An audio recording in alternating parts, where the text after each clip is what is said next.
Good afternoon बच्चों। Good afternoon sir.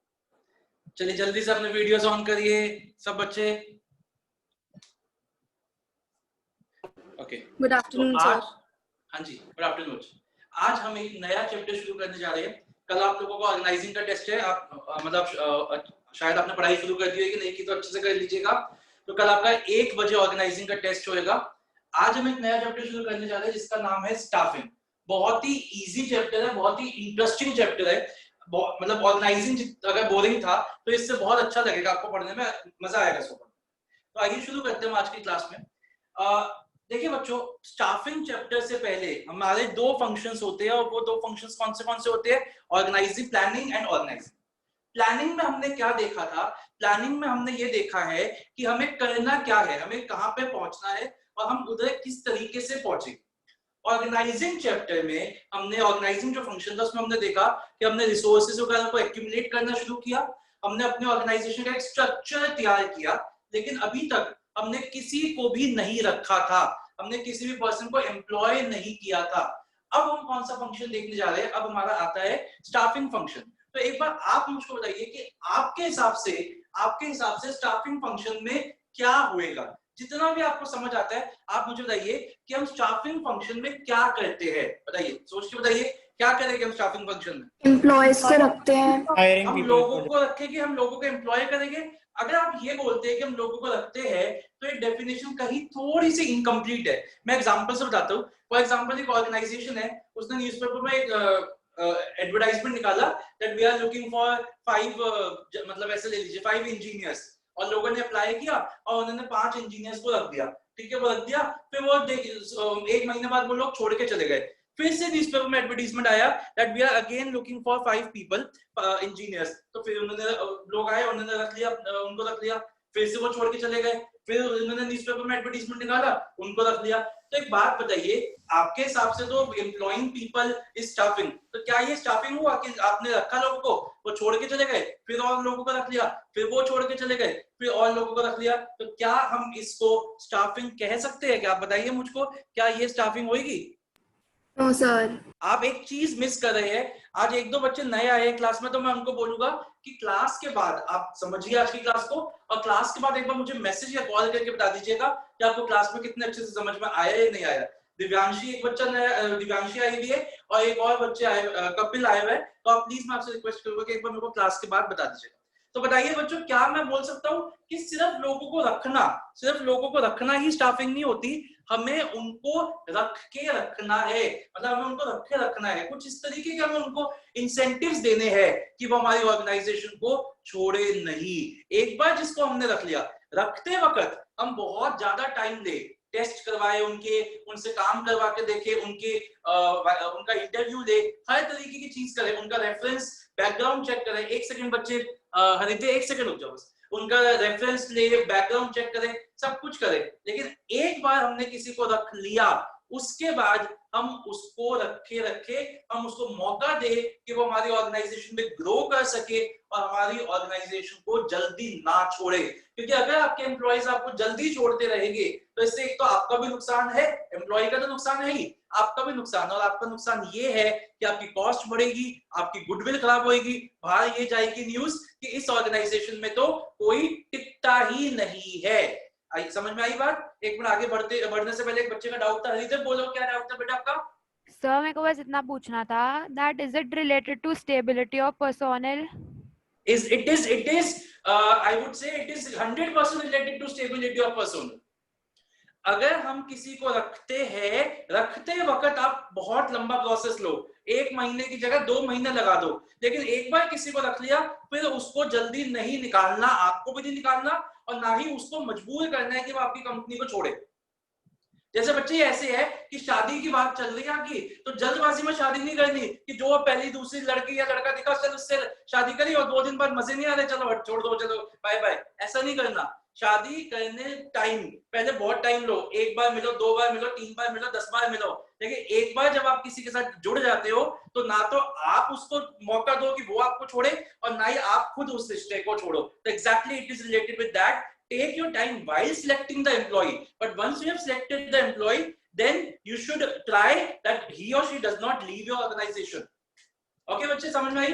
तो अगर हम डेफिनेशन बनाए इसको, तो इसी जो आपने हिंदी में बोला उसको इंग्लिश में करके देखिए, डेफिनेशन यहाँ पे बनाएंगे। अभी कहीं नहीं देखना, भी सिर्फ यहाँ देखिए बोर्ड की तरफ। Staffing is the managerial function, क्योंकि मैनेजरियल 5 फंक्शन होते हैं, planning, organising, staffing, directing, controlling. तो staffing is the managerial function of, आपने बोला था फिलिंग, तो फिल तो करना ही है, managerial function of filling and keeping filled. ये बहुत इंपॉर्टेंट है। एक बार रखा, उसको रखा एक जगह को भरा, और उस जगह को भर के रखना है। And keeping filled the various positions in the organisation. तो स्टाफिंग का मतलब क्या हुआ? It is a process of, it is a managerial function of filling and keeping filled the various positions in the organization structure।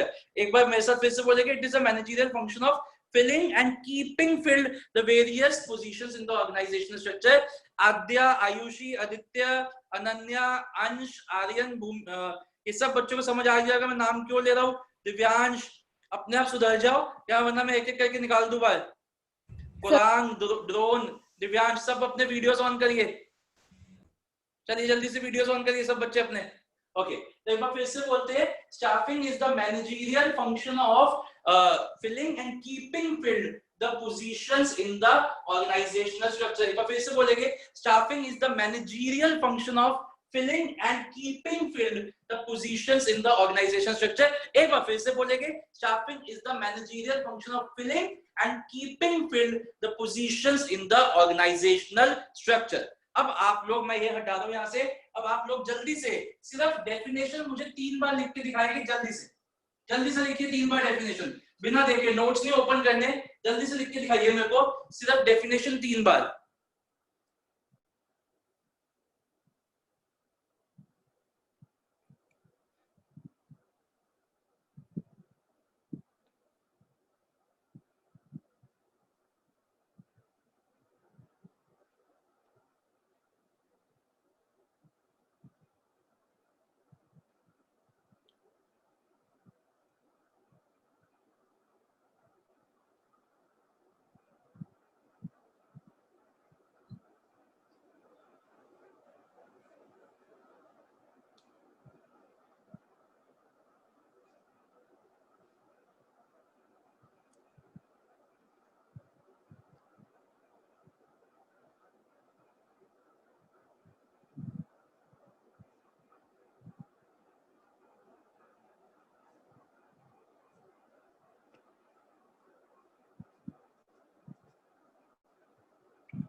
लिख लिया बच्चों?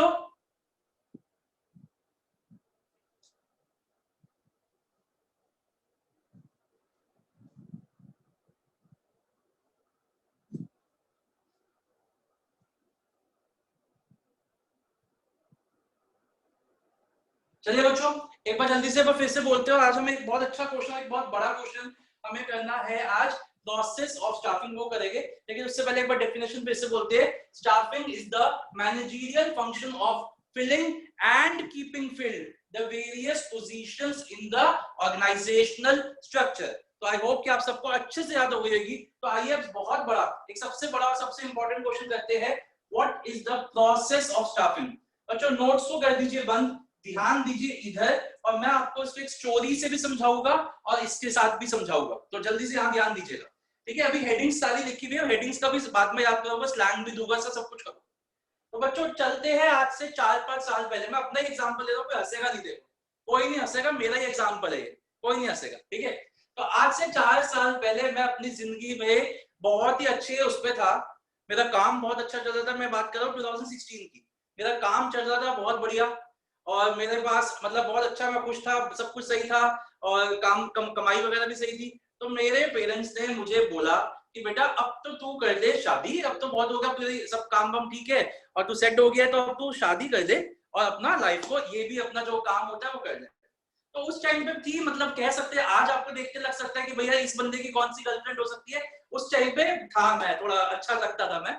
तो उस टाइम पे मेरी थी 1-2 बंदियां। तो पापा ने बोला मेरे को, मम्मी पापा ने बोला बेटा देख हम हैं और लिबरल किस्म के इंसान है, तो तेरी कोई बंदी है तो तू बता दे, हम उससे शादी करा देंगे, नहीं है तो भाई हम ढूंढ ले। तो उस टाइम पे थी मेरी दो बंदियां थी। तो मैंने ये सोचा, मैंने पापा मम्मी को बोला ठीक है पापा ऐसा करते हैं, आप मुझे एक दिन का टाइम दो जब मैं माइंड सेट कर लूं कि मुझे किससे शादी करनी है, क्या करना है, फिर आई कम बैक टू यू। तो मैं अपना आराम से गया, मैंने एक जगह पे बैठ गया जाके, और मैंने वहां सोचा यार ये जो मेरी दो आजकल की जो मतलब मेरी जो गर्लफ्रेंड है, तो जो इसमें से क्या मैं इससे शादी कर सकता हूँ, क्या मैं इसको अपने घर पे, देखो गर्लफ्रेंड अलग चीज है, देखो बीवी बहुत बड़ी बात है फिर, तो गर्लफ्रेंड को बीवी बनाना एक बहुत बड़ा डिसीजन है। तो मैंने सोचा क्या मैं इसको बना सकता हूँ बीवी, तो समझ में आया नहीं भाई ये अपने कलेश हो जाएगा, इसको छोड़ो, ये अपना शादी के लायक नहीं है, मतलब इसको गर्लफ्रेंड तक ही रखो। तो एक तो कांटा लग गया। फिर दूसरा देखा, दूसरी के बारे में सोचा, तो मैंने कहा नहीं यार ये भी नहीं, मतलब मेरे ये घर में एडजस्ट नहीं कर पाएगी, तो वहां भी कांटा लग गया। तो समझ आया मैं जो दो बंदियों के साथ घूमता था, आई एम अंडरस्टाफ्ड, मेरे पास बंदी नहीं है शादी करने के लिए। तो फिर मैं फाइनली पापा के पास गया, मैंने पापा को बोला पापा देखो मेरे पास तो है नहीं, मतलब मेरे तो नहीं है मेरे पास कोई, आप लोग ही मेरे लिए एक अच्छी सी लड़की ढूंढ दो जो आपकी अच्छी से बहू भी बन जाए और मेरी बीवी भी बन जाए। तो सबसे पहले तो हमने ये पता लगाना है कि हमें कितने लोग चाहिए। अब देखो चाहकर भी एक ही से शादी कर सकते ना, हम नहीं चाहे कि हम 2 4 5 रख ले अपने पास, ऐसे नहीं कर सकते। देखो भारत में रहते हैं ना, भारत में ये सब नहीं चलता कि एक घर वाली एक बाहर वाली। तो चाह के मैंने बोला पापा एक लड़की ढूंढ दो, आप कर लेंगे शादी। तो सबसे पहला स्टेप क्या हो गया, सबसे पहला स्टेप यहाँ देखिएगा, एस्टिमेटिंग मैन पावर। अब मैन पावर नहीं है बेटा यहाँ पे, मतलब मैन पावर का मतलब लड़की है यहाँ पे, ये समझो कि तुमसे क्या हो, तुम स्ट्रेट हो भी है नहीं। तो एस्टिमेटिंग मैन पावर रिक्वायरमेंट का मतलब है कि हमें कितने लोगों की जरूरत है। इसके लिए हम दो तरीके के एनालिसिस करते हैं, एक होता है वर्क लोड एनालिसिस, एक होता है work force analysis. Work load analysis से हम ये पता लगाते हैं कि हमारे को कितने लोग चाहिए और किस किस तरीके के लोग चाहिए अपने ऑर्गेनाइजेशन में काम को करने के लिए। वर्कफोर्स एनालिसिस से हम ये पता लगाते हैं कि हमारे पास कितने लोग ऑलरेडी है।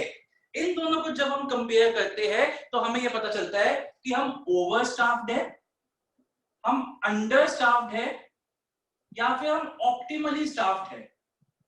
अगर हम ओवर स्टाफ्ड है, मतलब मान लो मेरे पास दो बंदियां थी और मुझे लगा दोनों से ही मैं शादी कर सकता हूँ, बढ़िया है दोनों, तो अब मैं क्या करता, अब शादी तो एक ही से करनी थी, तो एक को मुझे बाय बाय टाटा करना पड़ता, भाई तेरे से मैं शादी नहीं कर सकता, मैं दूसरी वाली से शादी करूं, तो वो सिचुएशन हो जाती ओवर स्टाफिंग।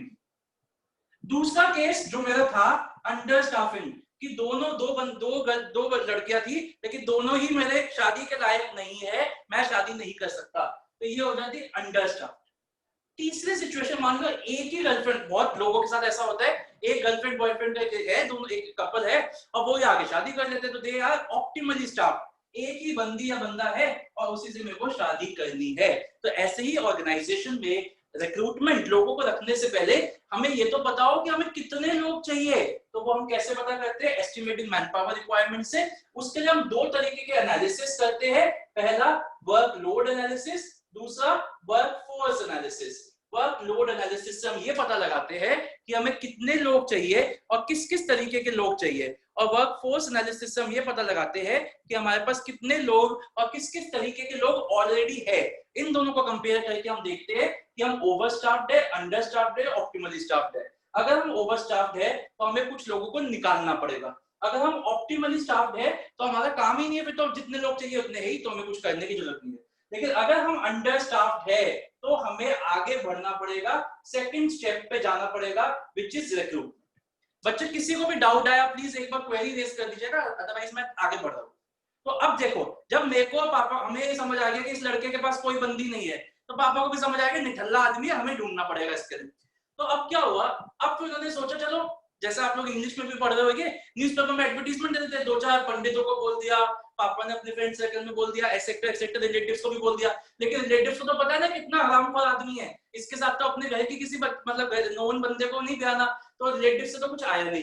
लेकिन न्यूज़पेपर में मैंने बहुत ही अच्छा न्यूज़पेपर का वो निकाला एडवर्टाइजमेंट, पूरे पेज का, गुड न्यूज लेडीज, ठीक है। तो मैंने पूरा न्यूज़पेपर में एडवर्टाइजमेंट निकाला, good news girls, the most eligible bachelor of town, Rahul Gupta, CA Rahul Gupta, has finally made up his mind to get married. Yes, you heard it right. So all those people, all those girls who are between 18 to 24 can apply. Above 24 do not worry and below 18 do not bother. ठीक है, तो मैंने ऐसा लिख दिया और मैंने अपना Gmail का उसको मैंने लिख दिया, Rahul wants to get married at gmail.com। तो ये क्या हुआ, अब ये देखो इससे क्या हुआ कि जब तक ये न्यूज मैंने न्यूज़पेपर में नहीं निकाली थी तो सिर्फ 3 लोग जानते थे कि भैया राहुल अब शादी करने के लिए तैयार है। एक राहुल के पापा और एक राहुल की मम्मी, बस ये 3 लोग जानते थे। अब दुनिया को भी तो बताना है ना कि भाई इस बंदे को शादी करनी है अब, तो वो कैसे बताएंगे? वो हम बताएंगे थ्रू एडवर्टीजमेंट, थ्रू मतलब लोगों को जाके बता दिया, पंडित जी को बोल दिया, कोई ऑनलाइन साइट पे डाल दिया, जीवनसाथी.com पे डाल दिया। तो ये सब चीजें जो होती है इसको हम कहते हैं रिक्रूटमेंट। तो जैसे अब कंपनी को ये पता चल गया कि कंपनी को 4 लोगों की जरूरत है, मतलब कोई भी इंजीनियर ले लो, कोई भी ले लो। अब ये बात कंपनी को पता है, लेकिन बाहर जो लोग हैं उनको नहीं पता है कि इस कंपनी में वैकेंसी खाली हुई है। तो उनको बताने के लिए हम क्या करेंगे? हम न्यूज़पेपर में एडवर्टाइजमेंट दे देंगे, हम जॉब पोर्टल साइट्स पे डाल देंगे, हम कोई और मोड पे हम किसी एम्प्लॉयमेंट एजेंसी को बता देंगे कि हमारे को ऐसे 4 लोगों की जरूरत है। तो इसको हम क्या कहते हैं? इसको कहते हैं रिक्रूटमेंट। अब देखो बच्चों, रिक्रूटमेंट एक पॉजिटिव प्रोसेस है या नेगेटिव प्रोसेस है?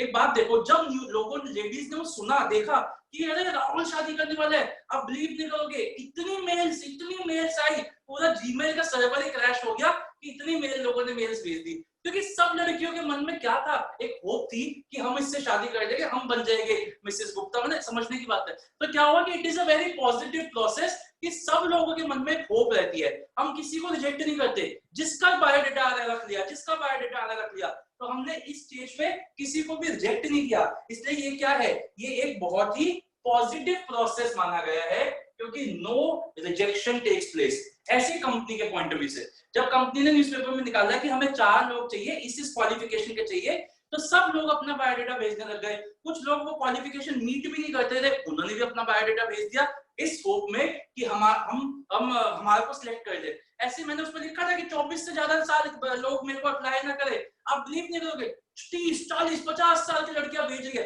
They want to get married to me anyways. तो कहने का मतलब क्या है कि आप इसमें किसी को रिजेक्ट नहीं करते, जिसके बायोडाटा जिसको आना है आ जाओ। तो that is why it is a positive process. इसका ऑब्जेक्टिव क्या है कि ज्यादा से ज्यादा एप्लीकेशंस आए, क्योंकि जितनी ज्यादा एप्लीकेशंस आएगी आपकी चॉइस उतनी बढ़ जाएगी। अब मान लो, अब जो असली में हुआ था, मैंने न्यूज़पेपर में निकाला, कोई नहीं आया। अब देखिए असली में यही हुआ था, किसी की एप्लीकेशन नहीं आई, तो पापा ने जो एक बताई उसी से शादी कर दी। अब ठीक है, निबरी है हमारी जैसी है। तो कहने का मतलब क्या है कि अगर मान लो एप्लीकेशन कम आई, मेरे को 4 लोग रखने हैं और 4 ही लोगों ने अप्लाई किया, तो do you think I have a choice? No, I have to keep them. लेकिन अगर मेरे को 4 लोगों को रखना है और 40 लोगों ने या 400 लोगों ने अप्लाई किया, तो आई हैव अ चॉइस कि मैं 400 में से 4 लोगों को रख लूं, तो मैं बेस्ट चीज पर्सन को सिलेक्ट करूंगा। तो रिक्रूटमेंट का ऑब्जेक्टिव क्या होता है? रिक्रूटमेंट का ऑब्जेक्टिव होता है ज्यादा से ज्यादा एप्लीकेशंस को आने दो, जिससे कि हमारे पास एक चॉइस जो है वो बढ़ जाए और हम बेस्ट पर्सन को सिलेक्ट कर सके। तो आपको ये 2 समझ में आ गए, पहला स्टेप और सेकंड स्टेप समझ में आ गया।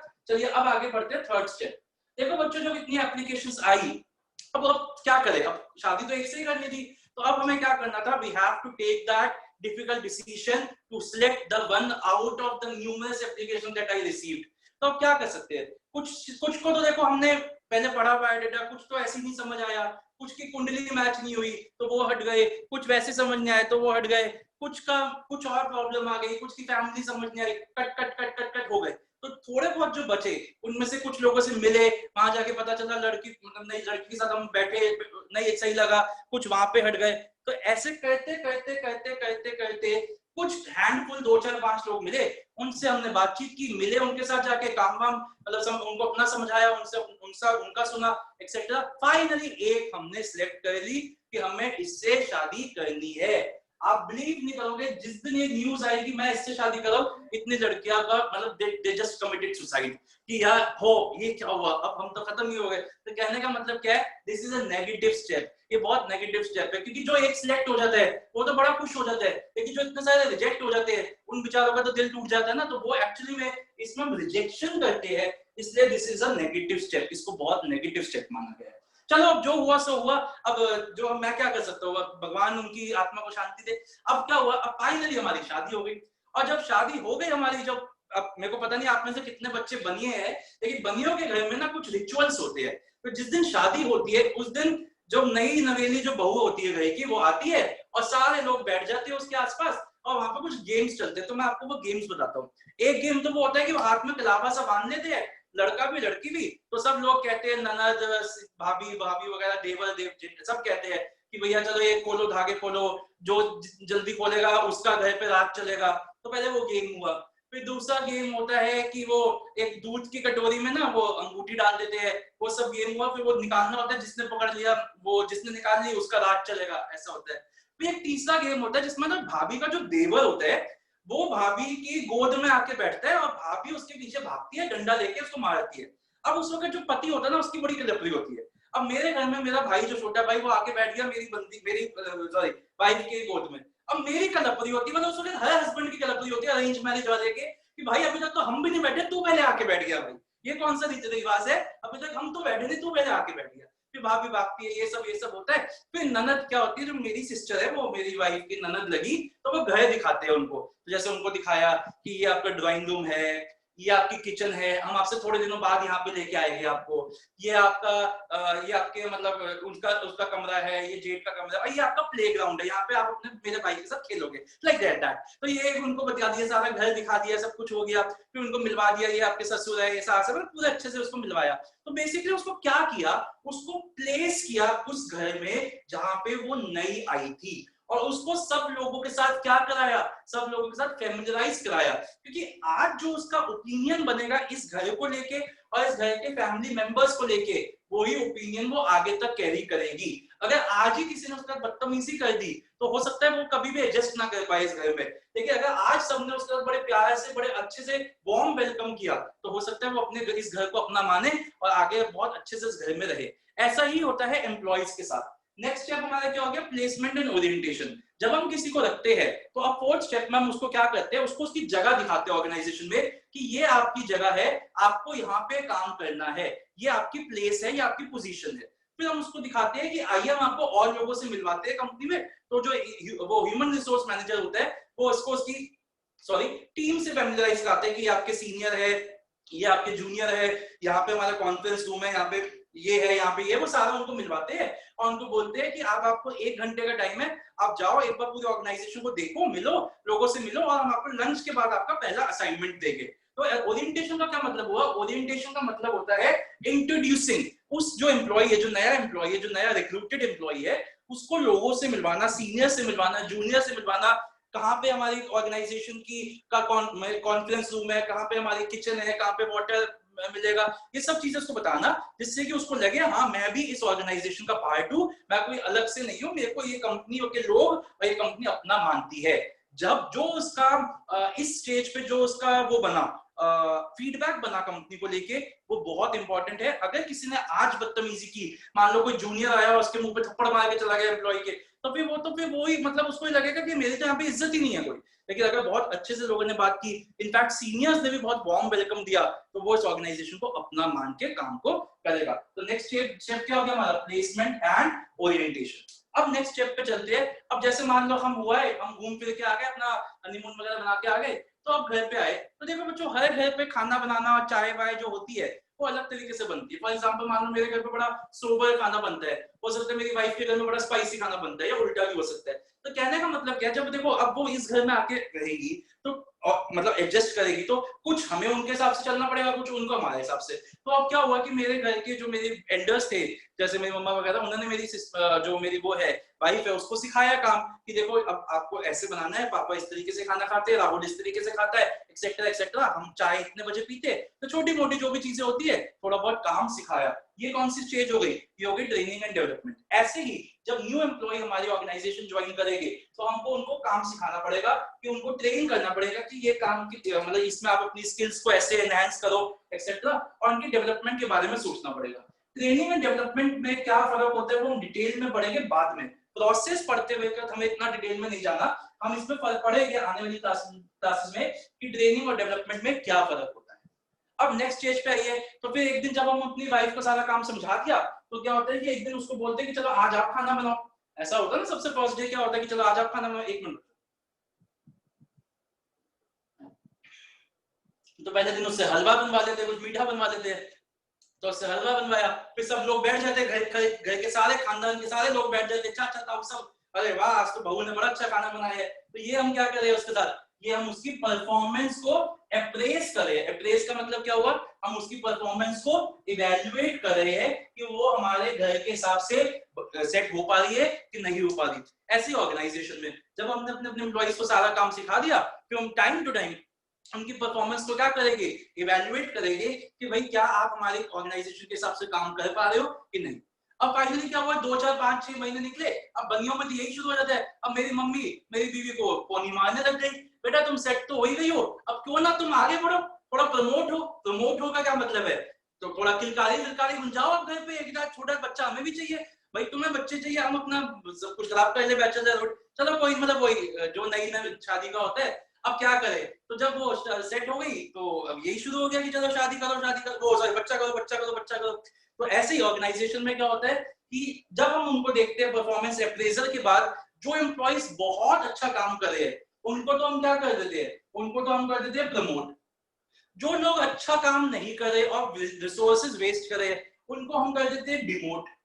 और जो लोग मेहनत कर रहे हैं बट रिजल्ट नहीं दे पा रहे, मान लो मैंने आपको रख लिया मार्केटिंग डिपार्टमेंट में, लेकिन मार्केटिंग इज नॉट योर वो cup of T, your cup of T is finance. तुम मेहनत कर रहे हो क्योंकि तुम मेहनती बंदे हो, तुम मार्केटिंग डिपार्टमेंट में भी मेहनत कर रहे हो बट तुम्हारे रिजल्ट ही नहीं आ रहे, तो इसमें गलती आपकी नहीं मेरी गलती है, मैंने आपको डिपार्टमेंट ही गलत दिया है। तो मेरे को क्या करना चाहिए, मेरे को आपको फाइनेंस डिपार्टमेंट में ट्रांसफर कर देना चाहिए, क्योंकि तुम मेहनती हो, तुम रिजल्ट तो दोगे लेकिन तुम गलत डिपार्टमेंट में आ गए हो गलती से, वो ट्रांसफर।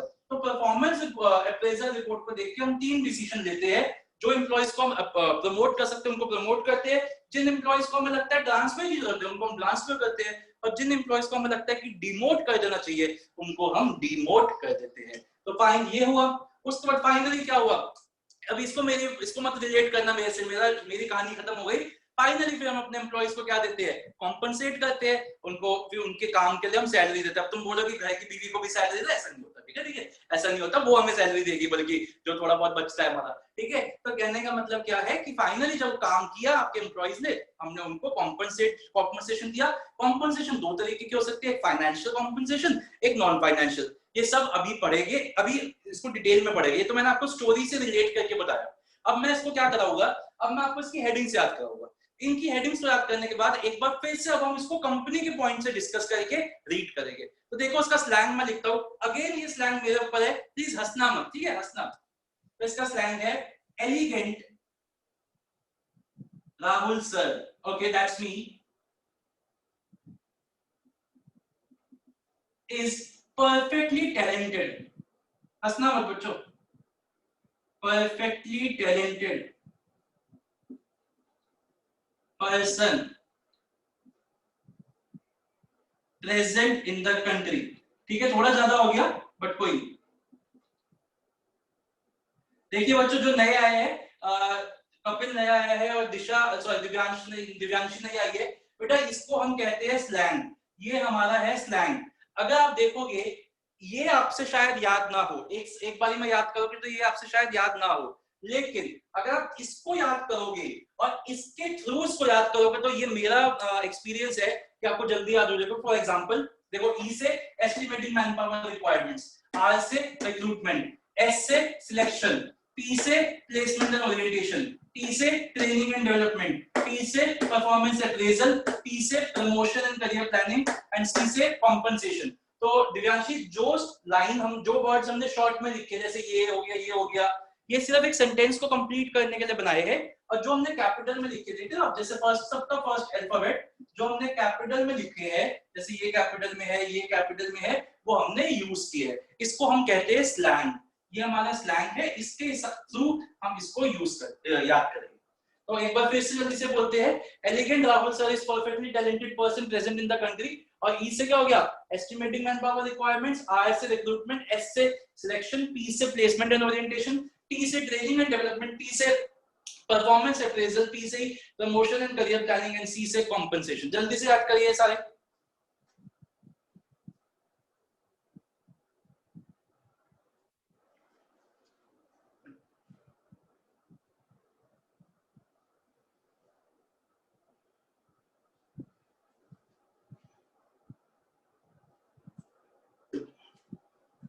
मैं आपको 2 मिनट दे रहा हूं, जल्दी से याद करिए सारी हेडिंग्स।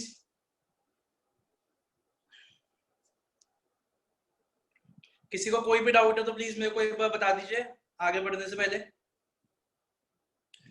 सब बच्चे अपने वीडियोस ऑन करो जिसने बंद कर दिए चुपके से। आधा क्लास का टाइम तो तुम इसी में निकाल देते हो यार। चलिए अब मैं इसको हटा रहा हूं और एक बार हम सारे के सारे हेडिंग्स को जल्दी से याद करेंगे। तो बच्चों अच्छा, जो बच्चे नए आए हैं उनको बता दूं, जो क्वेश्चन स्टेप्स के होते हैं जैसे ये प्रोसेस है, इसमें आपकी सीक्वेंस बहुत इंपॉर्टेंट है। एक भी स्टेप ऊपर नीचे कर दिया 0 मार्क्स मिलेंगे। ये नहीं कि पहले 4 सही लिख के तो 4 नंबर मिल जाएंगे, 0 अंडा मिलेगा। तो प्लीज कोशिश करिएगा कि आपकी सीक्वेंस याद बिल्कुल सही करो आप। प्लस मैंने अपना जो स्लैंग बनाता हूँ स्टेप्स का वो भी सीक्वेंस में ही बनाता हूँ, तो आपको ऐसी दिक्कत नहीं आनी चाहिए। तो एक बार जल्दी से बोलेंगे बच्चों, सब बोलेंगे ई से क्या है, जल्दी से बताइए ई से क्या है। Estimating manpower requirement. Manpower requirements. R से क्या है, Recruitment. Recruitment. Very good. S से Selection. सिलेक्शन, बिल्कुल सही। नेक्स्ट पी से क्या है, Placement and orientation. ओरिएंटेशन, बिल्कुल सही बोला आपने। फिर टी से क्या है, Training and development. डेवलपमेंट, बिल्कुल सही बोला। फिर ट्रेनिंग एंड डेवलपमेंट के बाद पी से Performance appraisal. अप्रेजल। फिर दूसरे पी से Promotion and career promotion planning. and career planning। Promotion and career planning. हाँ जी, और सी से क्या लास्टली, Compensation. तो ऐसा करते हैं, मैं आपको एक एक स्टेप को बताऊंगा और उसको हम रीड करते रहेंगे अपने नोट्स में से भी। उससे पहले एक बार सबसे पहले हम फिर से लास्ट टाइम बोलते हैं। फर्स्ट स्टेप क्या है, Estimating estimating manpower manpower requirement. requirement। Second step Recruitment. Recruitment. Third step Selection. Selection. Fourth step Placement and placement and orientation. Fifth step Training and development. Development. Sixth step performance appraisal. Appraisal. Seventh step Promotion and career planning. career planning। And last step Compensation. Compensation. बिल्कुल ठीक है। तो सबसे पहला step एक बार discuss करते हैं फिर रीड करेंगे। तो फर्स्ट स्टेप हमारा कहता है एस्टिमेटिंग मैनपावर रिक्वायरमेंट्स। इसका मतलब ये हुआ कि किसी को रखने से पहले हमें खुद तो पता हो कि हमें कितने लोगों की जरूरत है। तो हम ये देखेंगे सबसे पहले कि अब जो हमारे पास, जैसे मान लो एक सॉफ्टवेयर कंपनी है, वो ये देखेगी कि हमारे पास 3 प्रोजेक्ट्स आए हुए हैं, तो इन प्रोजेक्ट्स के लिए हमें किस किस तरीके के लोगों की, इंजीनियर्स की जरूरत है। एक ये होना चाहिए, एक वो होना चाहिए, ऐसे हमने देख लिया। फिर हम देखेंगे कि कौन से लोग अभी ऑर्गेनाइजेशन में है जो अभी काम नहीं करे, उनके पास अभी काम नहीं है, जिनको हम इस प्रोजेक्ट में ट्रांसफर कर सकते हैं। वो हमने देख लिया वर्कलोड एंड वर्कफोर्स एनालिसिस से। जब हमने दोनों वर्कलोड और वर्कफोर्स को कंपेयर किया, फॉर एग्जांपल हमें पता चला कि हमें 3 एबीसी कैटेगरी के लोग चाहिए, 4 एक्सवाईजेड कैटेगरी के लोग चाहिए और 4 पीक्यूआर कैटेगरी के लोग चाहिए। ये हमने पता लगाया वर्कलोड एनालिसिस से। फिर वर्कफोर्स एनालिसिस से हमने ये पता लगाया कि मेरे पास एबीसी वाले 2 लोग हैं, मेरे पास एक्सवाईजेड वाला 1 इंसान है और मेरे पास पीक्यूआर वाला कोई भी नहीं है। इसका मतलब मुझे क्या चाहिए, मुझे 2 एबीसी वाले लोग चाहिए, क्वालिफिकेशन के लोग चाहिए, 3 मुझे एक्सवाईजेड क्वालिफिकेशन के लोग चाहिए और 4 मुझे पीक्यूआर क्वालिफिकेशन के लोग चाहिए। तो हमने क्या किया, हमने सबसे पहले देखा कि हमें कितने लोगों की जरूरत है और कितने लोग हमारे पास है, और दोनों को कंपेयर करके हमने देखा क्या हम अंडर स्टाफ्ड है, ओवर स्टाफ्ड है या फिर ऑप्टिमली स्टाफ्ड है। ये हमारा पहला स्टेप है। तो एक बार नोट्स पे आइए जल्दी से। कम टू पेज नंबर 6.1 पे आइए। जिन बच्चों के पास नोट्स नहीं है, आई वुड रिक्वेस्ट कि प्लीज इंस्टीट्यूट से अपने नोट्स उठा लीजिए। और वैसे मैंने आपको पीडीएफ फाइल भेज दी थी, तो मैं आपको बताया था कल आपका इंस्टीट्यूट 1 से 5 के बीच में ओपन होएगा। जो भी जाना चाहता है वो चला जाए। ट्यूसडे को मैं मिलूंगा आपको इंस्टीट्यूट में सुबह 11 से 1, तो आप ट्यूसडे को भी आ सकते हैं। प्लीज इस वीक में सब बच्चे अपने नोट्स को पिकअप कर लीजिए। ओके, तो सबसे पहले देखिए बच्चों, जो पहला पॉइंट है हमारा, मैं वहां पे आपको एक डेफिनेशन मार्क करवाऊंगा। डेफिनेशन हम 2 करेंगे स्टाफिंग की, लेकिन अभी हम 1 करेंगे, 1 हम इस क्वेश्चन के बाद करेंगे। तो सबसे पहले पहली लाइन पे आइए। Staffing is the managerial function of filling and keeping filled the positions in the organisation structure. तो अंडरलाइन करिए फिलिंग एंड कीपिंग फिल्ड। उसके बाद जो पहला पैराग्राफ है उसको अभी हम नहीं पढ़ेंगे, वो बाद में पढ़ेंगे। सेकंड पैराग्राफ में आइए। thus this is the term staffing, this is termed as staffing functional management, which simply means putting people to jobs। तो अंडरलाइन करिए putting people to jobs। MCQ में आ सकता है putting people to jobs is the function of which functional management। बेटा जो last paragraph है इसको very important मैंने लिखा हुआ भी है, केस स्टडीज के लिए वेरी इंपॉर्टेंट, बहुत ही इंपॉर्टेंट लाइन है ये।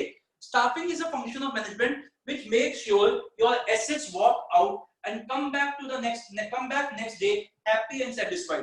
इसको ना इंटरप्रेट करने में बच्चे बहुत गलती करते थे।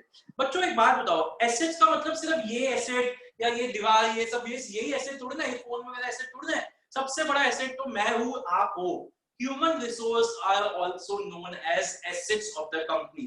तो ये लाइन क्या कह रही है? लाइन क्या कह रही है? स्टाफिंग एक ऐसा फंक्शन है मैनेजमेंट का जो ये इंश्योर करता है कि आपके एसेट्स हर शाम को ऑर्गेनाइजेशन से बाहर जाए और अगले दिन खुशी से ऑर्गेनाइजेशन में वापस आए। ऐसा ना हो कि आपके एसेट्स ऑर्गेनाइजेशन के बाहर तो चले जाए लेकिन वो इतने आपसे परेशान है कि अगले दिन आए ना और दूसरा किसी और कंपनी को ज्वाइन कर ले। तो you have to make sure, you have to ensure कि आप इस तरीके से अपने एम्प्लॉइज के साथ रहते हो कि वो आपके ऑर्गेनाइजेशन छोड़ के जाते हैं हर शाम को, अपने घर जाते हैं, वापस आपके घर में आ जाते हैं।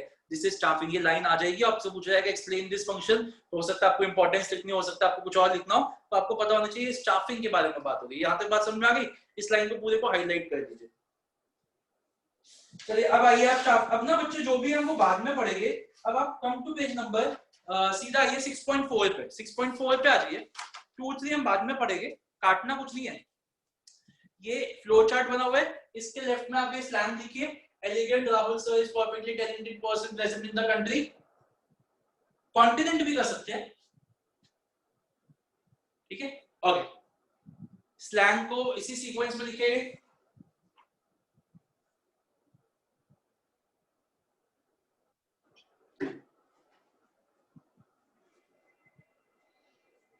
अगर आप देखोगे बच्चों, इस क्वेश्चन का कंटेंट बहुत ज्यादा है, हम रीड सारा करेंगे, लेकिन जब आप अपने पेपर में लिखो तो आप थोड़ा सा कट शॉर्ट कर सकते हो। मैं आपको बताता रहूंगा कि कौन से इंपॉर्टेंट टर्म्स है जो आपके पेपर में दिखनी ही दिखनी चाहिए, वो तो आप मत इरेज करना, लेकिन उसके अलावा जो आप चाहो तो आप कुछ ना कुछ कट शॉर्ट कर सकते हो। तो आइए रीड करते हैं। सबसे पहला है estimating man power requirements. The primary concern of the staffing function is the timely fulfilment of the man power requirements in an organisation. Man power requirements में अराइज इन द, ये बेटा ये ना वैसे आप स्किप कर सकते हो, लेकिन ये एमसीक्यू में आ सकता है। दैट मैन पावर रिक्वायरमेंट में arise in the following cases. In case of starting a new business, जब आप नया बिजनेस स्टार्ट करते हो, जब आपको लोगों की जरूरत पड़ती है। In case of expanding of an existing business, जब आप अपने ऑलरेडी बिजनेस को एक्सपैंड करते हो तब आपको लोगों की जरूरत पड़ती है। For replacing those who quit, retire और ट्रांसफर और प्रमोट, अगर कोई छोड़ के चला जाता है, आप निकाल देते हो, तब आपको नए लोगों की जरूरत पड़ती है। तो ये एमसीक्यूज में आ सकता है, लेकिन इसको जब पूरा लिखने को आए तो आप इस पैराग्राफ को स्किप कर सकते हो। In any case, finding the right person for the right job is very important. Estimate, अभी यहाँ अगर आप पूरा क्वेश्चन लिख रहे हो ना, आप पूरा मतलब स्टेप लिख रहे हो, तो आप यहाँ से शुरू कर सकते हो। Estimating manpower requirement means knowing exactly how many persons and of what type an organization needs to perform various jobs. बच्चों मैं ये मान के चल रहा हूँ आपको समझ आ रहा है। अगर किसी को कोई भी डाउट आ रहा है तो प्लीज मुझे 1 मिनट के लिए रोक लीजिएगा, मतलब वहां पे क्वेरी रेज कर दीजिएगा। बच्चों सब बच्चे अपने वीडियोस ऑन करेंगे अपने आप। ओके चलिए, तो यहां से अगर आप पूरा लिख रहे हो तो आप यहां से शुरू कर सकते हैं एस्टिमेटिंग वाले से। उसके बाद बड़ा ही इंपॉर्टेंट पॉइंट है, understanding the man power requirement needs 2 types of analysis, workload and workforce. दोनों ही मैंने बॉक्स में डाले हुए हैं बच्चों। वर्कलोड के लेफ्ट में हिंदी में लिखिए, हिंदी में, इंग्लिश में नहीं लिखना, हिंदी में लिखिए कितने चाहिए, कितने चाहिए, क्योंकि बच्चे इसमें हमेशा गलत कर देते हैं। कितने चाहिए, और उसमें लिखिए वर्कफोर्स में कितने है, कितने है। क्या मतलब हुआ? वर्कलोड से हम ये पता लगाते हैं कि हमें कितने लोग चाहिए, और वर्कफोर्स से हम ये पता लगाते हैं कि कितने हमारे पास ऑलरेडी है। और बच्चे हमेशा इसमें गड़बड़ करते हैं। तो आइए, workload analysis, it would enable an assessment of the number and type of human resource necessary for the performance of various job. Underline करिए number and type, number and type. Workforce, it would reveal the number and type so that it may be known that whether the organization is understaffed, overstaffed or optimally staffed. Underline करिए reveal the number and type, और underline करिए 3 terms, understaffed, overstaffed and optimally staffed.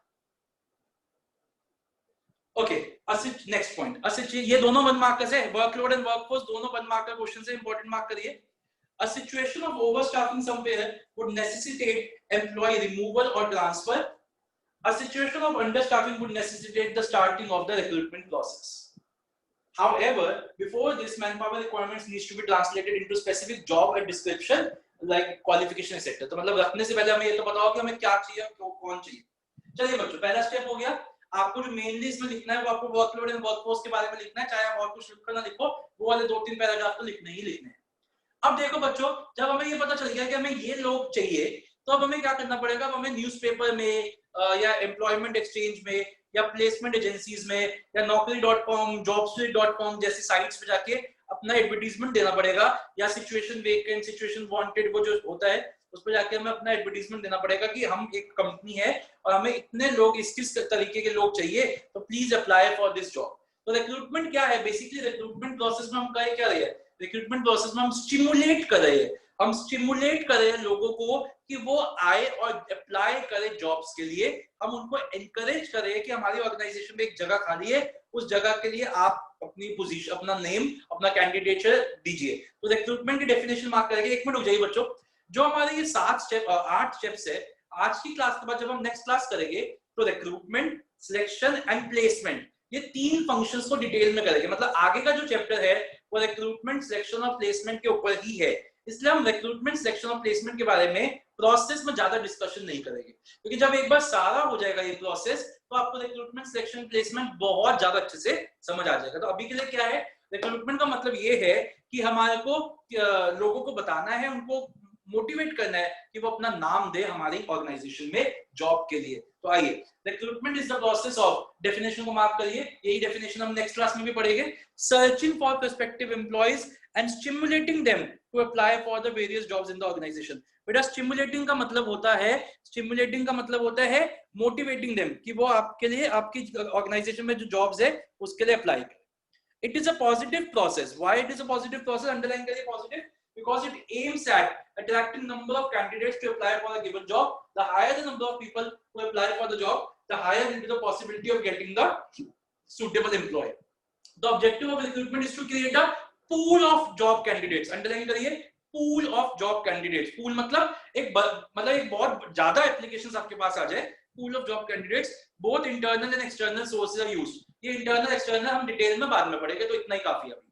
चलिए, जब हमने ये newspaper advertisement दे दिया, newspaper में हमारे पास एप्लीकेशन भी आने लग गई। अब हम उन्हें उस पर से सिलेक्शन प्रोसीजर चालू किया और हमने लोगों को निकालना शुरू किया। फाइनली अपने लिए 1-2 जितने भी लोग हमें चाहिए थे उतने हमने सिलेक्ट किए। तो सिलेक्शन की डेफिनेशन को मार्क करते हैं। Selection is the process of identifying and choosing the best person out of the number of prospective candidates who have applied for the job. So selection is the process of identifying and choosing the best person. It is a negative process. Underline करिए, negative process, because in this process the candidate is required to take a series of employment tests and interviews. तो जो हमारे candidate है उनको कुछ test लेने पड़ते हैं, इंटरव्यूज लेने पड़ते हैं, और कुछ लोग टेस्ट में निकल जाते हैं, कुछ लोग इंटरव्यूज में निकल जाते हैं। आपको पता है, मतलब आपको शायद पता हो, इतनी सारी वेब सीरीज आ रही है उसमें आपको पता होगा, वो अभी कारगिल वाली आई है ना, वो गुंजन सक्सेना कारगिल गर्ल। तो आप बिलीव नहीं करोगे, 1 सेंटीमीटर, 1 इंच में नहीं, 1 सेंटीमीटर हाइट कम होने की वजह से वो सिलेक्ट नहीं हुई थी उसमें आर्मी में। Centimetre is this is centimetre, inch इतना होता है। तो कहने का मतलब क्या है, वेट वगैरह जो होता है, कुछ तो ऐसी जॉब्स होती है जिनमें बहुत ज्यादा स्ट्रिक्ट टेस्ट वगैरह होते हैं और आपको वो सब कुछ आपको मतलब क्लियर करना पड़ता है। तो क्या हो गया हमारा, section is a negative process. Candidates are required to take a series of employment test and interviews. Those who are able to successfully negotiate these tests and interviews gets an employment contract. बेटा उसके बाद मैंने एक paragraph ना box में डाला हुआ है, अगर आप पूरा प्रोसेस लिख रहे हो तो आप इसको स्किप कर सकते हो, लेकिन अगर ये अलग से आ सकता है, इसलिए इसको इंपॉर्टेंट मार्क करिए। ये जो मैंने बॉक्स में डाला हुआ है अलग से आ सकता है, बट अगर पूरा प्रोसेस क्वेश्चन में लिखने को आ गया तो आप इसको स्किप कर सकते हो, क्योंकि पहले ही कंटेंट बहुत ज्यादा है। Even in case of specialized jobs where there is a limited choice, selection process serves 2 important purposes. तो सिलेक्शन के 2 पर्पस होते हैं। सबसे पहला पर्पस होता है कि एक तो कंपनी को बेस्ट मिल जाता है, जो कंपनी है उसको बेस्ट पर्सन मिल जाता है, और दूसरा पर्पस क्या होता है कि जो पर्सन सिलेक्ट हुआ है उसका मोराल बढ़ जाता है कि 500 लोगों में से मैं सिलेक्ट हुआ हूं, तो मेरे में कुछ तो बात होगी, और उस पर्सन तक एक मैसेज भी पहुंच जाता है कि भाई तू अकेला नहीं है, काम को तरीके से करियो, समझदारी से करियो। अगर तूने कहीं पे भी गलती की तो तेरे पीछे 499 लोग और हैं जिनको सिलेक्ट कर सकते हैं। माना तू उनसे अच्छा है, लेकिन ऐसा नहीं है कि तू ही है, तूने गड़बड़ की तो तेरे को निकाल के किसी और पर रख देंगे। तो कहने का मतलब एक सीरियसनेस का मैसेज पहुंचता है कि मेरे को इस जॉब को सीरियसली परफॉर्म करना है, कहीं पे भी मैंने लापरवाही बरती तो मेरे पीछे लाइन लगी हुई है लोगों की। तो आइए, it ensures that the organisation gets the best. Underline करिए, organisation gets the best. And secondly, it enhances the self-esteem of the person selected and conveys to him or her the seriousness with which the work has to be done. Okay उसके बाद क्या होता है बच्चों में दो चीजें जो हम करेंगे, उस पर्सन को जिसको हमने सिलेक्ट किया उसको प्लेस करवाएंगे और उसको लोगों से ओरिएंटेशन का मतलब है इंट्रोड्यूस करवाएंगे। ठीक है, तो आइए दोनों की डेफिनेशन मार्क करेंगे। 1 मार्क का क्वेश्चन है दोनों। बेटा जो मैंने बॉक्स में लिखा हुआ है सारे 1 मार्क के क्वेश्चन है। Placement refers to the employee occupying the position or the post for which he or she has been selected. तो जो भी काम के लिए वो सिलेक्ट किया गया है उस काम के लिए उसको रखना, उसको ऑक्यूपाई कराना पोजीशन को। Orientation means introducing the selected employee to other employees and familiarizing him with the rules and policies of the organization। तो उसको मिलवाना, familiarize कराना, उसको रूल्स दिखाना। एक एवी चलता है, एवी मतलब एक ऑडियो वीडियो चलती है उस दिन जिस दिन वो ज्वाइन करते हैं लोग, और उसको बताते हैं कि हमारी कंपनी ने यहाँ से यहाँ तक राइज किया है, हमारी कंपनी में 2 लोग थे आज देखिए 2000 लोग काम करते हैं, हम ये करते हैं, वो सब मतलब अपनी कंपनी की बढ़ाई करते हैं, जिससे एम्प्लॉय को लगे हाँ मैंने बड़ी अच्छी जगह पे ज्वाइन कर दिया है, वाह वाह वाह मैं बड़ा अच्छा काम करके दिखाऊंगा यहाँ पे। तो ऐसे देखिए होता कुछ नहीं है, सच सब झूठ होता है। चलिए आगे चलते हैं। The employees experiences during orientation and placement forms. ये फॉर्म लिख दिया गलती से, फॉर्म कर दीजिए। Forms his or her first impression about the organization. After placement, the employee is given a brief presentation about the company and is introduced to his superiors, subordinates and colleagues. He is taken around the workplace and given the charge of his job. तो उसकी पूरी organisation में उसको घुमाते हैं और उसको दिखाते हैं कि बेटा देख यही जगह है जहाँ पे हम तेरी को पेलेंगे, यही दिखाते हैं यही जगह है जहाँ पे हम तेरी लेंगे। ठीक है ना, तो आगे बढ़ते हैं ट्रेनिंग एंड डेवलपमेंट। तो नेक्स्ट स्टेप क्या हुआ, अब हम उसको ट्रेनिंग करेंगे और डेवलपमेंट। बेटा अब मैं आपको यहाँ पे थोड़ा सा फर्क बताता हूँ ट्रेनिंग और डेवलपमेंट के बारे में। देखो मान लीजिए मैंने, आप समझना मेरी बात, या 1-2 क्लासेस बाद ये टॉपिक आएगा बट आज समझना। मान लीजिए मैंने ऐसा किया कि मैंने ट्रेनिंग, मैंने आपको रखा है ऐसा, मान लो आपको चार्टर्ड अकाउंटेंट, तो मैंने आपको अपनी कंपनी में ऐसा चार्टर्ड अकाउंटेंट एम्प्लॉय किया।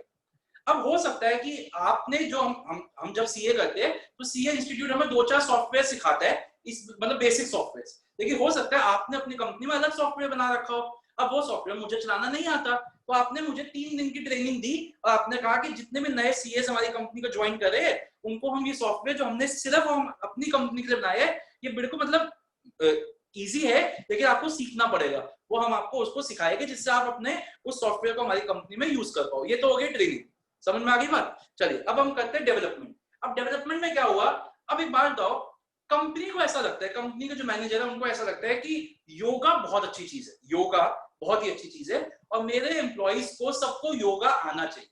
तो कंपनी ने क्या किया, कंपनी ने योग गुरु जो है हमारे, वो जो है हमारे रामदेव जी, करने से होगा वाले, तो रामदेव जी को अपॉइंट किया और रामदेव जी को बोला कि वो 2 दिन हमारी कंपनी में आके शिविर लगाएंगे योगा का, और जो भी लोग, जो भी एम्प्लॉय उसको ज्वाइन करना चाहते हैं सुबह 6 से 8 बजे योगा चला करेगा हमारे कॉन्फ्रेंस रूम में, और रामदेव जी आएंगे और वो हर पर्सन, मतलब उन्होंने एक वो फीस जो भी ले रहे हैं वो कंपनी दे रही है, ये कंपलसरी नहीं है। तो न्यूज़ पे एक ना वो लगा दिया, बैनर लगा दिया कंपनी के ऑफिस रिसेप्शन पे कि जो भी पर्सन ये ज्वाइन करना चाहता है वो अपने नाम दे दीजिए रिसेप्शन पे, जिससे कि हम उनका प्रोविजन तैयार कर दे और जो भी फीस होगी वो कंपनी पे करेगी।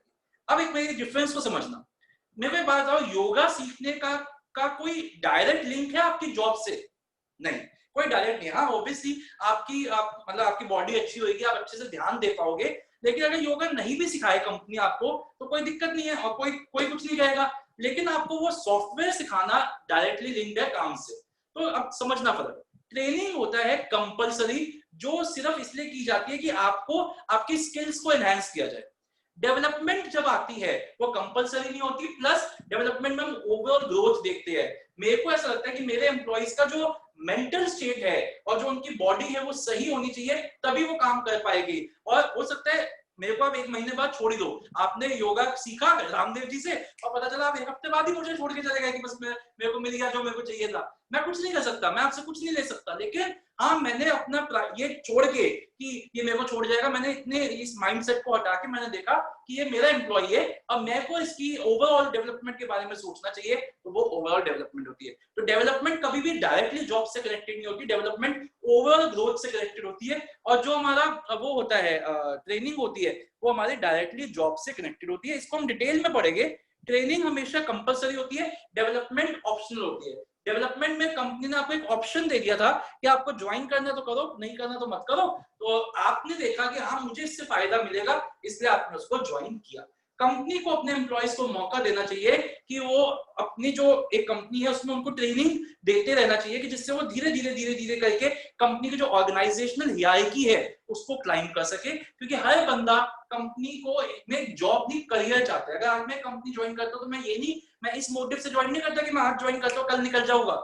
मैं इस मोटिव से ज्वाइन करता हूँ कि अगर आज मैं इस पोस्ट पर लगाऊं तो जब मैं रिटायर हूं तो मैं इस पोस्ट से हूं और मैं बहुत अच्छे से अपनी कंपनी को सर्व करूं। तो आजकल हर पर्सन एक जॉब नहीं करियर चाहता है, और उसको वो करियर की सीढ़ियां चढ़ाने का जो जिम्मा है वो किसका है, उसकी कंपनी का। उसको मौका दो, वो अपनी नॉलेज को एनहांस करता रहे और वो टॉप पे पहुंच जाए। आपको पता ही होगा बैंकों में आप लगते हो क्लरिकल जॉब पे, बिल्कुल क्लर्क लगते हो, और आप 20-30 साल के बाद उस कंपनी के ब्रांच मैनेजर या उससे भी बड़ी पोस्ट पे आ सकते हो, क्योंकि बैंक आपको भी टाइम टू टाइम ट्रेनिंग देता है और फिर आपको आपकी पोजीशन को क्या करता रहता है, प्रमोट करता रहता है। तो ये कंपनी के हाथ में है कि वो अपने एम्प्लॉयज को ट्रेनिंग दे और उसको इस लायक बनाए कि वो क्लाइम कर सके इस ऑर्गेनाइजेशनल हायरार्की को। आइए, training is the process by, इसको हम डिटेल में पढ़ेंगे बाद में, बाय विच 3 वर्ड्स को अंडरलाइन करिए, aptitude, skills and abilities of the individual are increased. Development refers to the learning opportunities designed to help the employees grow. It involves growth of an employee in all respects. Every employee in an organization seeks not only a job but a career. He or she must be given the opportunity to rise to the top. The organization should provide him with an opportunity to, by facilitating employee learning or getting training at the institute. This is beneficial for the organization also. If the employees motivation is high, their competencies will be enhanced, etc. etc. चलिए बच्चों आगे चलते हैं। Performance appraisal. बच्चों जहां पे performance appraisal लिखा है वहां अपने समझने के लिए, सिर्फ अपने समझने के लिए अप्रेजल के साथ लिख लीजिए इवैल्यूएशन, लेकिन वहां नहीं लिख के आओगे, वहां अप्रेजल ही लिख के आओगे। लेकिन अपने समझने के लिए, जैसे होता है ना कभी कभी भूल जाते हैं, तो अपने समझने के लिए अप्रेजल के साथ लिख लीजिए इवैल्यूएशन। तो परफॉर्मेंस इवैल्यूएशन, इसकी डेफिनेशन को मार्क करेंगे, 1 मार्क का क्वेश्चन है, डेफिनेशन मार्क करेंगे। Performance appraisal means evaluating an employee's current or past performance against certain predetermined standards. 1 mark का क्वेश्चन है। Appraisals are used for variety of purpose such as training, promotion, compensation. तो आपकी performance appraisal के बाद ही तो मैं ये पता लगाऊंगा, जैसे मान लो मैंने आपके टेस्ट चेक किए तो मुझे पता चला कि इस बच्ची का ये वाला टॉपिक वीक है या इस बच्चे का ये वीक है, प्रेजेंटेशन स्किल्स वीक है, तो मेरे को ये पता चला ना कि आपको आगे किस चीज की जरूरत है। तो इस परफॉर्मेंस अप्रेजल से कंपनी को ये पता चलता है कि किस एम्प्लॉय को ट्रेनिंग की जरूरत है, किस एम्प्लॉय को प्रमोशन की जरूरत है, एक्सेट्रा। आइए आगे चलते हैं। Promotion in career planning. Promotion इसमें हम 4 लाइनें मार्क करेंगे। Promotion means moving an employee to a higher job since he is working efficiently and his appraisal report is excellent. ये तो पहली लाइन है, इसको पहली बॉक्स मतलब इसको पहला एक बुलेट में लिखो, ये फर्स्ट बुलेट है। Second, sometimes a worker may not fit into a particular job in a particular department, then he is transferred to some other department to increase his efficiency. ये दूसरा हो गया transfer. Third, also some employees fail to improve their performance and result in wastage of resources, so they are demoted. Team. And lastly, thus career planning includes promotion, transfer and demotion on the basis of their performance appraisal. तो 4 लाइनों में लिखोगे आप इसको। And finally, compensation. Compensation refers to all forms of pay or rewards going to the employees. For example, direct financial payment which includes salary, wages, etc. and indirect payments which includes, अच्छा होता है क्या बच्चों, कुछ तो company directly पैसा देती है कैश में कि ये आपकी कैश सैलरी वेजेस है। कुछ कंपनी आपको जैसे इस तरीके से भी वो दे सकती है, कॉम्पनसेट कर सकती है कि आपने बड़ा अच्छा काम किया, आप अपनी फैमिली के साथ एक 5 दिन का आउट ऑफ इंडिया का ट्रिप लगाया हो, आपके आने जाने और रहने का खर्चा कंपनी उठाएगी। तो ये क्या हो गया, वेकेशंस। या कंपनी कह सकती है कि हम आपके नाम पे एक लाइफ इंश्योरेंस पॉलिसी ले देती है जिसका प्रीमियम हम देंगे। तो ये क्या हो गया, एक तरीके से आपको काइंड में पे कर दिया। तो ये होती है इनडायरेक्ट पेमेंट्स। तो आइए, for example vacations, employers contribution to social security scheme, जैसे प्रोविडेंट फंड में पैसा डलवा दिया, आपके LIC लाइफ इंश्योरेंस कॉर्पोरेशन में पैसा डलवा दिया, एक्सेट्रा। बेटा लास्ट लाइन को वेरी इंपॉर्टेंट मार्क करके बॉक्स में डालिए। देखो बच्चों, अगर आप डिजर्व करते हो 5000 रुपीज पर मंथ और मैं आपको देता हूँ 4000 रुपीज पर मंथ, तब भी आप डिमोटिवेट होगे। और अगर आप डिजर्व करते हो 5000 और मैं आपको दे दूं 6000, तब भी आप डिमोटिवेट होगे। अब आपके मन में डाउट आ रहा होगा, सर ऐसा क्यों? देखो, आपने काम 5000 का किया, मैंने 4000 दे दिए, तब तो आपको लगेगा ना कि यहाँ तो काम करने के पैसे नहीं मिलते, मैं काम ही क्यों करूं? सही है कि नहीं? और मान लीजिए आपने 5 का काम किया, मैंने 6 दे दिए, तो आपके मन में क्या आएगा, या तो बिना काम करे पैसे मिल जाते तो मैं काम ही क्यों करूं? ठीक है कि नहीं? कहने का मतलब क्या है, एक मैनेजर को हमेशा ये देखना है कि जो वो सैलरी दे रहा है फाइनेंशियल नॉन फाइनेंशियल मिला के कंपनी, वो इतनी ही हो जितनी एक एम्प्लॉय डिजर्व करता है। अगर कहीं पे मिसमैच हो गया, ज्यादा दे दी तब भी प्रॉब्लम है, कम दे दी तब भी प्रॉब्लम है, तो मिसमैच कभी भी नहीं होना चाहिए। तो आइए major problem for an organization is to match a person's compensation with his contribution. It should be fair and provide the incentive to the employees. इतनी बात समझ में आई बच्चों आपको? आज हम यहीं तक रोकेंगे, बस मुझे एक दो अनाउंसमेंट्स करनी है। आज आपकी क्लास 1 घंटे की थी, आज हम यहीं पर रोकेंगे। मुझे आपसे एक दो अनाउंसमेंट्स करनी है, वो सुन लीजिए बच्चों। देखो, अब जो मैंने आपको कल भी बताया था, मैंने डायरेक्टिंग के वीडियोस बनाने शुरू कर दिए हैं। मैं वो जैसे ही एक दो वीडियोस तैयार होते हैं, मतलब अभी एक ही हुआ है, 2-3 वीडियोस जैसे तैयार होगी, मैं आपको एक एक करके देने शुरू कर दूंगा। जिस भी पर्सन के एग्जाम्स है उसके लिए काम आ जाएंगे, और जो बस मतलब जिसका लेट एग्जाम हो तो लाइव क्लास में देख लेगा। अब हमारी क्लास बेटा स्टाफिंग चैप्टर को मैं कोशिश करूंगा कि मैं जल्दी खत्म कर दूं, तो मैं हो सकता है 2-3 क्लास लूं, हो सकता है, अभी कंफर्म नहीं है। तो अगर सैटरडे क्लास होगी तो आपको पता ही है, सैटरडे होगी तो 1 बजे होगी, वरना संडे 3:30 बजे आपकी क्लास है। कल हम लोगों का टेस्ट है 1 बजे, और मैक्सिमम बच्चों को कल ही देना है 1 बजे। जो कल नहीं दे सकता वो मुझे बताएगा क्या प्रॉब्लम आ रही है उसको। इतनी बात समझ में आ गई बच्चों आपको? ठीक है, तो अब हम कल मिल रहे हैं अपने टेस्ट के लिए 1 बजे। अगर किसी को कोई प्रॉब्लम है वो रुक जाए, अदरवाइज आप लोग लीव कर सकते हैं। Bye bye. Bye bye. किसी को कोई प्रॉब्लम है, कोई डाउट है, वो रुक जाइए। कल 1 बजे टेस्ट है, सब्जेक्टिव टेस्ट है।